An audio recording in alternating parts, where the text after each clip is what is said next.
എറണാകുളം നഗരത്തിന്റെ ഓരത്ത് പൊളിഞ്ഞു വീഴാറായ ഒറ്റമുറി വീട്ടിൽ താമസിക്കുകയാണ് ഒരു കുടുംബം. മരട് സ്വദേശി ജോസഫും ജന്മനാ സംസാരശേഷിയുമില്ലാത്ത സഹോദരി മേരിയുമാണ് തല ചായ്ക്കാൻ ഒരു വീടിനായി സുമനസുകളുടെ സഹായം തേടുന്നത്. 24 വർഷത്തോളമായി ഇവിടെ താമസിക്കാൻ തുടങ്ങിയിട്ട് ഭൂമിയ സഹോദരി ഞാനും മാത്രമേ ഉള്ളൂ.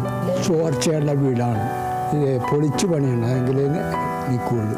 ആരെങ്കിലും ഏതെങ്കിലും വിധത്തിൽ പണി പൂർത്തീകരിച്ച് കിട്ടിയാൽ വളരെ ദൈവമാണെങ്കിലും.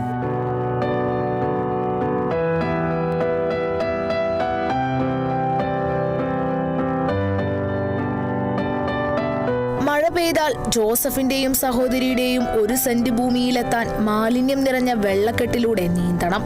ഇറയത്ത് പെയ്യുന്ന മഴ തുള്ളി മുറിയാതെ വീടിനകവും നനയ്ക്കും. അടച്ചുറപ്പുള്ള ചോർന്നൊലിക്കാത്ത വീട്, അതാണ് ഇരുവരുടെയും വർഷങ്ങളായുള്ള ആഗ്രഹം.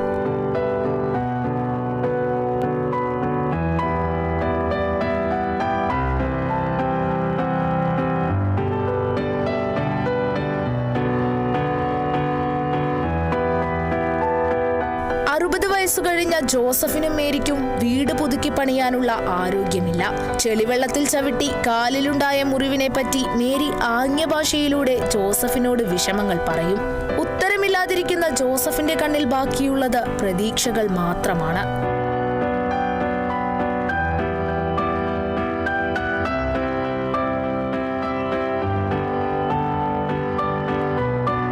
അമ്മയുടെ വീട്ടിലേക്ക് മാറേണ്ടി വരും. ആ വിൻസെൻ്റ് ഇപ്പോൾ സംഘടനക്കാർ സഹായിക്കാമെന്ന് പറഞ്ഞിട്ടുണ്ട്. ചമ്പക്കര സെൻറ്റ് വിൻസെൻ്റ് ഇപ്പോൾ സഹായിക്കാമെന്ന് പറഞ്ഞിട്ടുണ്ട്. ഞങ്ങൾക്കൊരു ഭവനം ഉണ്ടാകാനായിട്ട് ഞങ്ങൾ എല്ലാവരും അപേക്ഷിക്കാൻ അഭ്യർത്ഥിക്കുന്നു.